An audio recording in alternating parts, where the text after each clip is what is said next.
Hi friends, welcome to Minerva Industries, Coimbatore, Chinnapalayam. இன்னைக்கு நம்ம பார்க்க போற மிஷின் பார்த்துட்டீங்கன்னா ஒன் பேக் ஹைட்ராலிக் மிக்சர் மிஷினில் பவர் ஸ்டேரிங் மாடல் பார்க்க போகிறோம்.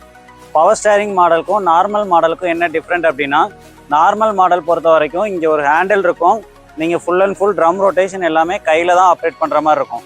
அதே பவர் ஸ்டேரிங் மாடல் அப்படிங்கிறது பார்த்தீங்கன்னா, நீங்கள் எப்படி ஹாப்பர் யூஸ் பண்ணுறதுக்கு ஒரு லிவர் யூஸ் பண்ணுறீங்களோ சேம் அதே மாதிரியே ட்ரம் ரொட்டேஷனுக்கும் ஒரு லிவர் கொடுத்துருப்போம். இந்த ட்ரம்மை நீங்கள் ஆப்போசிட் டைரெக்ஷனில் ரொட்டேட் பண்ணுறதுக்கு ரெண்டு சைட்லேயும் நீங்கள் லிவரை புஷ் பண்ணும்போது உங்களுக்கு வந்து ட்ரம் வந்து ஃபுல்லாக 360 டிகிரி ரொட்டேஷன் ஆகும். இப்போ வந்து பார்த்தீங்கன்னா மிஷின் பொறுத்த வரைக்கும் ஸோ இந்த மாதிரி மிஷின் ஹெவி எல்லாமே சேம் நம்மளோட ஹைட்ராலிக் மிஷின் மாதிரியே தான். இதில் எக்ஸ்ட்ராவாக ஒரு ஹைட்ராலிக் மோட்டர் யூஸ் பண்ணியிருக்கிறோம். இந்த மோட்டர் யூஸ் பண்ணுறதுனால நம்மளுடைய ஹைட்ராலிக் ஆயில் வந்து ப்ரெஷர் மூலமாக நம்மளுடைய டில்ட்டிங் கியரை ரொட்டேட் பண்ணும்போது ட்ரம் வந்து நம்மளுக்கு ரெண்டு டைரெக்ஷன்லேயும் ரொட்டேஷன் ஆகும். சேம் எப்படி ஹைட்ராலிக்கை டவுன் அப் பண்ணுறீங்களோ அதே மாதிரியே தான் இதுக்கும் ஒரு கண்ட்ரோல் வால்வ் கொடுத்து ஃபார்வர்ட் ரிவர்ஸ் ரொட்டேஷன் பண்ணுறோம். இப்போ எப்படி ஸ்டார்ட் பண்ணுறோம் எப்படி ரன் பண்ணுறோன்னு பார்க்கலாம். எப்பவும் போல் நீங்கள் ஸ்டார்ட் பண்ணுறதுக்கு முன்னாடி ஃபஸ்ட் வந்து ஹாப்பரை கீழே இறக்கி வச்சுக்கோங்க. ஜஸ்ட்டு புஷ் பண்ணிங்கன்னா உங்களுக்கு வந்து ஹாப்பர் வந்து டவுன் ஆயிரும்.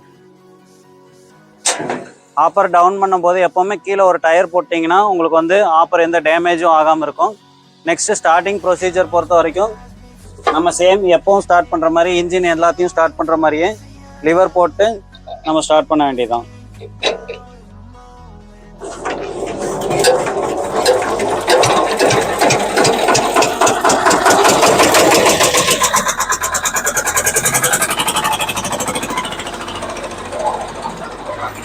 இப்போ பார்த்தீங்கன்னா இன்ஜின் ஸ்டார்ட் ஆயிடுச்சு.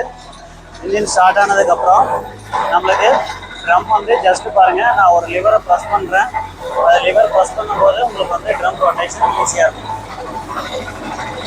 நீங்கள் எங்கே கை எடுத்தீங்கனாலும் ட்ரம் அந்த இடத்துலையே நிற்கும். உங்களுக்கு எவ்வளோ டிகிரி ஆங்கிள் வேணுமோ அந்த டிகிரி ஆங்கிள் அளவுக்கு நீங்கள் ஸ்டாப் பண்ணி வச்சுக்கலாம். இந்த மாதிரி நீங்கள் ரெண்டு டைரெக்ஷன்லேயும் ரொட்டேட் பண்ணிக்கலாம். இப்போ பார்த்தீங்கன்னா இந்த ஆங்கிளில் வச்சுட்டு தான் நம்ம எப்போவுமே லோடிங் பண்ணுவோம். இந்த ஆங்கிளில் ட்ரம்மை நிப்பாட்டிட்டு ஆப்பரில் மெட்டீரியல் லோட் பண்ணிவிட்டு ஜஸ்ட் லிவரை யூஸ் பண்ணும்போது உங்களுக்கு வந்து ஆப்பர் வந்து மெட்டீரியல் உள்ளே கொட்டிடும்.